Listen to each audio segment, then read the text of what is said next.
नमस्कार and welcome to all of you in global lookout. दोस्तों, आजकल जो एनसीईआरटी के सिलेबस को लेके कंट्रोवर्सी है उसके बारे में फिर से एक बार आप लोग काफी ज्यादा सुन रहे होंगे। फिर से मैं यहाँ पर इसलिए कह रहा हूँ क्योंकि पिछले कुछ सालों में ये कंट्रोवर्सी हर बार रिपीट करती है। अपोजिशन पार्टी जो है वो बीजेपी गवर्नमेंट पर इल्जाम लगाती है कि ये जो मुस्लिम रूल का पीरियड है और मुस्लिम से रिलेटेड जो हिस्ट्री है उसको रिमूव कर रही है, और बीजेपी गवर्नमेंट कहती है कि नहीं, देखो, ये जो प्रीवियस गवर्नमेंट थी इसके टाइम पे मुस्लिम रूल को बहुत ज्यादा बताया गया, जबकि जो हिंदू रूलर्स थे, ये बाकी सब रूलर्स थे, इनके बारे में उतना हिस्ट्री बुक में प्रोवाइड नहीं किया गया। और हम लोग बच्चों के ऊपर जो बर्डन है उसको कम करना चाहते हैं, इसीलिए जो नीडेड रिफॉर्मेशन है वो लाया जा रहा है सिलेबस में, इसको रैशनलाइज किया जा रहा है। तो इस तरीके के आर्गुमेंट जो है वो दोनों तरफ से दिए जाते हैं, और इस वीडियो में हम लोग यही देखेंगे कि क्या है ये पूरी कंट्रोवर्सी और फिर से क्यों एक बार ये दोबारा चर्चा में। तो बहुत कुछ आप लोग को जानने को मिलेगा इस वीडियो में, बस आपको एंड तक बने रहना है। और अगर वीडियो अच्छा लगे तो लाइक, कमेंट, शेयर, सब्सक्राइब जरूर करना है। दरअसल देखो, ये इस गवर्नमेंट का ही हाल नहीं है। इससे पहले भी जब यूपीए गवर्नमेंट हुआ करती थी तो 2012 में नेहरू और अंबेडकर के कुछ कार्टून्स थे एनसीईआरटी में, उनको रिमूव किया गया था। उस समय भी जो एकेडमिक्स थे उनने काफी ज्यादा क्रिटिसाइज किया था उस समय की गवर्नमेंट को, और एनसीईआरटी एडवाइजर जो थे योगेंद्र यादव और एक और एडवाइजर थे, इनने रिजाइन भी कर दिया था। उससे पहले 2002-2003 की अगर आप लोग बात करो तो उस समय एनडीए गवर्नमेंट थी, और एनडीए गवर्नमेंट के द्वारा उस समय चेंज लाया गया था। अटल बिहारी वाजपेयी जी पीएम थे उस समय, जिसके बाद फिर गवर्नमेंट को इसलिए क्रिटिसाइज किया जा रहा था कि बहुत से लोगों का कहना था कि ये मुस्लिम जो है उनको इन्वेडर की तरह दिखा रही है। इसीलिए 2004 में जब एनडीए इलेक्शन आ रही और यूपीए गवर्नमेंट बनी तो ये जो चेंजेस थे इसको दोबारा से रिस्टोर कर दिया गया था, यानी कि इन चेंजेस को हटा दिया गया था और पुरानी जो एनसीईआरटी थी उसको रिस्टोर कर दिया गया था। मेरा कहने का मतलब ये है कि ऐसा नहीं है कि कोई पार्टी या फिर कोई गवर्नमेंट, कोई एकेडमिशियन गलत या फिर सही है। गलत और सही जैसी चीज कुछ है नहीं इसमें। दरअसल बच्चों को जो पढ़ाया जाता है वो उनके माइंडसेट में रहता है और वैसे ही उनकी आइडियोलॉजी डेवलप होती है। इसीलिए ये जो दोनों ही पार्टियां ये अपने तरीके की जो आइडियोलॉजी है उसको फैलाने का, उसको स्प्रेड करने का ये एक बहुत अच्छा जरिया समझती है कि बच्चों को इसी के बारे में पढ़ाओ। और इसमें कुछ गलत कहा भी नहीं जा सकता, क्योंकि ऐसा थोड़ी ना है कि ये जो एनडीए की गवर्नमेंट है, जो बीजेपी गवर्नमेंट है, ये कह रही है कि मुस्लिम आए ही नहीं थे, मुगल एम्पायर था ही नहीं। ये खाली हिस्ट्री के उस भाग से जिससे इनको फायदा मिलता है उसकी स्टोरी की जो पेजेस है वो बढ़ा देती है, और जिससे इनको नुकसान होता है वो कम कर देती है। यही यूपीए गवर्नमेंट भी करती है। यूपीए को, कांग्रेस को फायदा होता है हिंदू मुस्लिम का यूनिटी का जो नैरेटिव है उससे, मॉडरेट पॉलिसी जो होती है उससे, और मुस्लिम रूल आप लोग को पता होगा कि इंडिया का जो मेडिवल हिस्ट्री है उसमें आता है। अगर इंडियन हिस्ट्री को आप लोग ने पढ़ा है तो आप लोग जानते होंगे कि इंडियन हिस्ट्री को 3 पार्ट में डिवाइड किया गया, एंशिएंट, मिडिवल और मॉडर्न। एंशिएंट हिस्ट्री में जितने भी उस समय के हिंदू एम्पायर थे, Maurya empire, Gupta empire, Kanishka empire, Shakas empire, ये सब थे। और फिर मिडिवल हिस्ट्री वो टाइम है जब मुस्लिम्स आते हैं इंडिया में। उसके बाद फिर जो मॉडर्न हिस्ट्री है ना, वो कहते हैं जब ब्रिटिशर्स इंडिया में आते हैं उसको। और बीजेपी जैसा कि एक हिंदू नेशनलिस्ट पार्टी है तो इससे जो हिंदू रूल का टाइम था उसकी हिस्ट्री से ज्यादा फायदा होता है। इसीलिए जब बीजेपी पावर में होती है तो ये जो एंशिएंट हिस्ट्री है जिसमें हिंदू रूलर्स वगैरह थे कंट्री में, उसकी हिस्ट्री को ज्यादा बताती है। और जब कांग्रेस पावर में होती है तो ये जो हिंदू रूल है इससे इसको फायदा नहीं होता, इसलिए इसको कम करती है और मिडिवल हिस्ट्री के बारे में बताती है। मिडिवल हिस्ट्री जिसमें आप लोगों को राजपूत भी मिल जाएंगे और मुस्लिम रूल्स भी मिल जाएगा।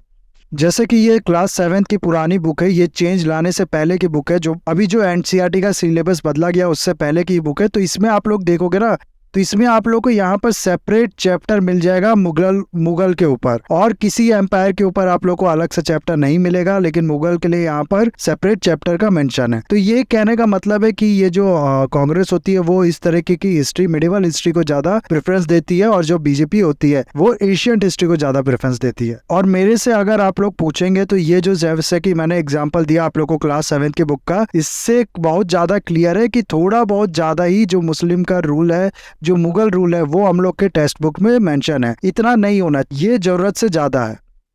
खैर, ये मेरे व्यूज है, आपके अलग भी हो सकते हैं। और 2014 में जब बीजेपी गवर्नमेंट बनी तो जैसा कि मैंने आप लोग को बताया, इन लोगों ने अपने अकॉर्डिंग जो एनसीईआरटी का सिलेबस है वो चेंज करना शुरू किया। सबसे पहले 2017 में एक पहला चेंज लाया गया। इसको कहा गया कि एनसीईआरटी में जो सिलेबस है उसको हम लोग रिव्यू कर रहे हैं, खाली रिव्यू के नाम पे इस पे थोड़ा बहुत चेंज लाया गया। उस समय के जो एनसीईआरटी के चीफ थे ऋषिकेश सेनापति, उनका कहना था कि जो नए डेवलपमेंट है जैसे कि जीएसटी वगैरह, इन सब का कोर्स में इंक्लूड होना जरूरी है, इसलिए ये सब चेंज लाए जा रहे हैं। तो यही किया गया है। पहली बार जो है 2017 में थोड़े चेंज लाए गए। टोटल 1334 चेंज लाए गए 182 एनसीईआरटी बुक में। और जैसा कि मैंने आप लोग को बताया कि एंशिएंट हिस्ट्री को थोड़ा बढ़ावा दिया गया, और जीएसटी वगैरह जैसे टॉपिक थे जो हाल के, उसको इंक्लूड किया गया इसमें। फिर अगले ही साल यानी 2018 में उस समय जो एजुकेशन मिनिस्टर थे प्रकाश जावड़ेकर, उनकी रिक्वेस्ट पे एक बार फिर से ये जो टेक्स्ट बुक है एनसीईआरटी की, इसमें चेंज किया गया और कहा यह गया कि हम लोग रैशनलाइज कर रहे हैं इसको। यानी कि कहना था उस समय की जो अथॉरिटीज थी उनकी कि ये जो बुक्स है ना एनसीईआरटी की, इसमें एक ही चीज 3-3 4-4 बार मेंशन है। तो इसकी वजह से होता क्या है कि बच्चों के पे जो बर्डन है वो बहुत ज्यादा बढ़ जाता है। एक ही चीज अलग अलग क्लास में उनको दोबारा से पढ़ना पड़ता है। तो इन्हीं सब चीजों में इन्हीं सब शॉर्टफॉल जो है, इसी को रैशनलाइज करने की जरूरत है और यही करने के लिए ये चेंज लाया गया। और कहा जाता है कि 20% जो सिलेबस है उसको रिड्यूस किया गया। सबसे ज्यादा हिस्ट्री के टेक्स्ट बुक में और थोड़ा बहुत जो बहुत ही मिनिमम साइंस और मैथमेटिक्स का जो टेक्स्ट बुक है उसमें ये चेंज लाया गया। हिस्ट्री के टेक्स्ट बुक से क्लोथिंग के जैसे थे, हम लोग का पहनावा कैसा है, सोशल मूवमेंट जो था उसको, क्रिकेट की हिस्ट्री और पॉलिटिक्स, कास्ट, रीजन, कम्युनिटी, इनका जो कनेक्शन, इससे रिलेटेड जो टॉपिक थे उसको हटा दिया गया। फिर 3 साल बाद 2022 में दोबारा इसको रैशनलाइज किया गया, ये कह के कि देखो कोरोना हुआ है, कोरोना की वजह से बच्चों पे जो लोड है वो बहुत ज्यादा बढ़ गया है, इसीलिए ये जो सिलेबस है इसको रैशनलाइज करने की जरूरत है, इसे कम करने की जरूरत है, ताकि एक ही चीज बच्चे जो है हर क्लास में ना पढ़े, एक ही चीज बार बार ना पढ़े। और इस बार बहुत ही ज्यादा एक तरीके से स्वीपिंग चेंज लाया गया एनसीईआरटी के टेक्स्ट बुक में। गुजरात राइट्स के बारे में जो था उसको हटा दिया गया। मुगल इरा का जो कंटेंट था उसमें बहुत ज्यादा कम किया गया। सोशल मूवमेंट, प्रोटेस्ट, इस तरह के जो थे, कास्ट सिस्टम हो गया और बाकी चीज भी, जो कि इस तरह की जो चीजें थी इनको कम कर दिया गया एनसीईआरटी के सिलेबस से। एनसीईआरटी ने अपनी वेबसाइट पे पूरी लिस्ट इस लोग ने निकाली कि क्या क्या इन लोग ने चेंज जो है वो लाए हैं। लेकिन हुआ क्या कि पिछले 2 चेंजेस थे उसमें तो ज्यादा कंट्रोवर्सी नहीं हुई, उतना ज्यादा बहुत ही ज्यादा इग्नोर रहा। लेकिन ये जो चेंजेस थे ना, इसमें बहुत ज्यादा, जैसा कि मैंने आप लोग को बताया, स्वीपिंग चेंज लाया गया था। तो इसी के बाद बहुत ज्यादा क्रिटिसिज्म गवर्नमेंट को मिलने लगा। वही आर्गुमेंट जो कि मैंने आप लोग को पहले बताया कि बीजेपी की जो गवर्नमेंट है वो मुगल रूल को हटाना चाहती है और फालतू एक नई हिस्ट्री बनाना चाहती है, एक नई हिस्ट्री बताना चाहती है, बढ़ा चढ़ा के जो एंशिएंट हिस्ट्री है, हिंदू रूल की हिस्ट्री है, उसको बताना चाहती है। तो 2022 में ये सब चेंजेस लाए गए थे। और अभी क्या हुआ है ना कि अभी यूपी गवर्नमेंट और बाकी भी स्टेट की गवर्नमेंट जो है वो धीरे धीरे ये कहने लगी है कि ये जो एनसीईआरटी का सिलेबस है, इन चेंजेस के बाद जो 2022 में लाया गया है, इसे हम भी लागू करेंगे अपने जो स्टेट बोर्ड है उसमें। तो जैसे जैसे ये न्यूज आ रही है कि स्टेट गवर्नमेंट भी इसको लागू कर रही है, वैसे वैसे ये जो क्रिटिसिज्म है गवर्नमेंट पे ये और भी बढ़ता जा रहा है। तो अभी कोई चेंजेस नहीं लाया गया है, लेकिन अभी क्या हो रहा है कि जैसा कि मैंने आप लोगों को बताया कि स्टेट गवर्नमेंट है वो कह रही है हम भी लागू करेंगे, उसी की वजह से क्रिटिसिज्म गवर्नमेंट का बढ़ता जा रहा है और ये चीज फैलाया जा रहा है कि मुगल जो रूल है उसको पूरी तरीके से ही हटा दिया गया है। इस पे एनसीईआरटी की जो चीफ है उनके इस तरफ से ये स्टेटमेंट आया है कि नहीं, ये बिल्कुल गलत है, मुगल रूल को पूरी तरीके से नहीं हटाया गया है, केवल रैशनलाइज किया गया है, केवल जो कंटेंट है उसको थोड़ा कम किया गया है और जरूरत भर की चीजें जो है वो बताई गई है। साथ ही साथ ये भी कहा गया एनसीईआरटी की तरफ से कि देखो जो चेंज कर दिया गया उसको हम लोग ओवरसाइट कर सकते हैं, लेकिन कोई भी हम लोग का इरादा नहीं है, कितना भी आप लोग चिल्लाते चीखते रहो, कि इसको रिस्टोर करें। जो चेंज होना था वो हो चुका है। तो ये है पूरी जो कंट्रोवर्सी वो हुई है, बिना किसी बात के हो गई है। चेंजेस तो 2022 में जैसा कि मैंने आप लोग को बताया लाया गया था, लेकिन अभी जो है ये स्टेट गवर्नमेंट ने जैसे जैसे कहा है कि हम भी लागू करेंगे, उसकी वजह से दोबारा ये जो कंट्रोवर्सी है वो फैली है। अभी मैं यहाँ पर आप लोग को थोड़ा पीछे लेके जाना चाहता हूँ। 1843 से लेकर 1920 ये लाइफ टाइम है विंसेंट आर्थर स्मिथ का। ये वो शख्स है जिसने पहली बार इंडिया की सिस्टमेटिक हिस्ट्री जो है उसको लिखा था। उस समय ब्रिटिश गवर्नमेंट थी इंडिया में और ये शख्स जो है ये लॉयल था गवर्नमेंट का, इसीलिए इसने वो हिस्ट्री लिखी जो कि ब्रिटिश रूल को इंडिया में जस्टिफाई करे। इसने अपनी हिस्ट्री में जितने भी रूलर जो बाहर से आके रूल किए थे, जैसे कि शाकास हो गए, कुशानास हो गए, उनका हवाला देते हुए ये लिखा कि देखो इंडियन जो है वो अपने आप को रूल करने में बिल्कुल भी सक्षम नहीं रहे हैं कभी भी, इसीलिए हमारी ये रिस्पॉन्सिबिलिटी है कि हम लोग इंडियन पे रूल करें। नहीं तो अगर हम लोग नहीं करेंगे और इनको खुद से रूल करने को दे देंगे तो ये लोग आपस में ही मर कट जाएंगे, खुद से रूल नहीं कर पाएंगे खुद को। ये नैरेटिव जो है इसने अपने टेक्स्ट बुक के थ्रू, पहली बार जो हिस्ट्री लिखी गई थी इसके थ्रू, उससे स्प्रेड करने की कोशिश की।